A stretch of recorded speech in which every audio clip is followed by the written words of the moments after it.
मेरा नाम मीना देवी है। मैंने early childhood care and education ECCE की ट्रेनिंग ली है, जो एजुकेशन विभाग से ली हुई है।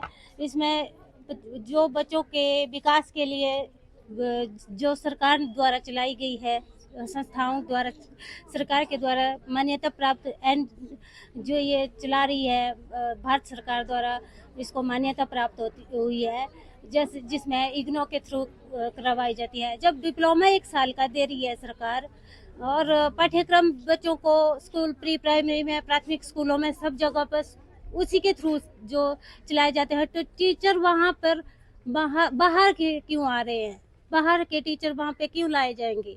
उन्हें बाहर की कंपनियों से लाए हुए टीचर वहाँ पे भर्तियाँ देने जाएंगे, और जो 2 साल का डिप्लोमा लेकर बाहर से आए हैं उन्हें नहीं वहाँ पे लिया जाएगा। उसके अलावा जो 1 साल का डिप्लोमा किए हुए हैं एंड इसके इग्नो के थ्रू, तो जब पाठ्यक्रम वहाँ से चलाया जा रहा है तो उसके अकॉर्डिंग टीचर भी वहाँ पे उसी के होने चाहिए। करना है। मैं रायसेन से हूँ। मैंने 2011-12 के बैच में किया हुआ है NTT का। फिर अब बड़ी मुश्किल से भर्तियाँ निकली, हम इंतजार में बैठे हुए थे। अब जब निकली है तो अब इन्होंने 1 ईयर वालों को भी बाहर निकाल दिया है। उम्मीद हमारी टूट रही है। हम चाहते हैं कि हमें भी इसमें मौका मिले।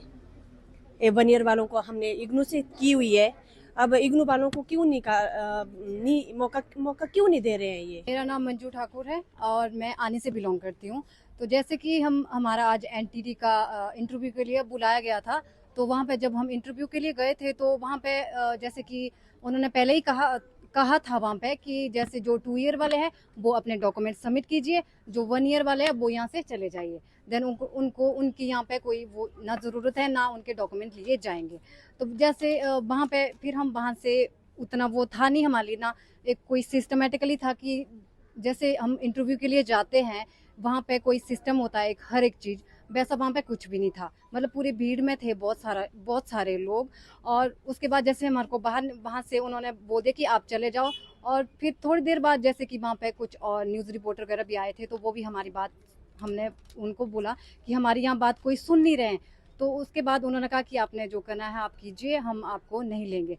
तो उसके बाद हम जस्ट DC ऑफिस कुल्लू आए, तो हमने अपनी जो DC मैम है उनके सामने कुछ बातें रखी, और मैम हमारी बातों को CM सर तक पहुंचाने की कोशिश करेंगे। आप जानते हैं कि हिमाचल प्रदेश सरकार के द्वारा जो है NTT की भर्तियों के लिए प्रक्रिया शुरू करी गई। इसकी अगर नोटिफिकेशन की बात करें तो पिछले साल सितंबर मंथ में निकाली गई थी। इसकी गाइडलाइंस भी निकाली गई थी, टर्म्स एंड कंडीशन भी निकाले गए थे। लेकिन चलो बीच में, जैसे कि हम सबको पता है कि कोर्ट के द्वारा भी स्टे ऑर्डर लगाया गया था कि जो आउटसोर्स के द्वारा भर्तियां वो बंद की जाए। लेकिन उसके बावजूद भी आज भी जो भर्तियां हो रही है ये आउटसोर्स के माध्यम से हो रही है, पहली चीज। दूसरा जो सबसे मुख्य कारण है जिसकी वजह से हमारी आज ये युवा शिक्षित बहनें, माताएं आई हुई हैं आज अपना यहाँ पे ज्ञापन देने के लिए माननीय मुख्यमंत्री महोदय जी को, वो इसलिए आई हैं क्योंकि जो ये भर्तियां हिमाचल प्रदेश में हो रही हैं इसमें कुछ कंडीशंस ऐसी डाली गई हैं विभाग के द्वारा जो कि बिल्कुल भी मान्य नहीं है, जो कि बिल्कुल ही अनलॉफुल है वो सारी चीजें। पहली चीज, इसमें कंडीशन डाली गई है कि 10+2 आपका 50% के साथ क्लियर होना चाहिए, आप तभी एलिजिबल होंगे। लेकिन ऐसी कोई भी condition at the time of admission किसी भी गवर्नमेंट ने, किसी भी डिपार्टमेंट ने NTT के कोर्स के लिए नहीं डाली थी कि आपका अगर 50% होगा तभी आप NTT का कोर्स कर सकती हैं। सेकंड, जो इसमें सबसे मेन पॉइंट है जिसकी वजह से हमारी माताओं बहनों को दिक्कत हो रही है, वो पॉइंट है कि यह 2 साल के NTT के डिप्लोमा को मान्य कर रही है इस नौकरी के लिए।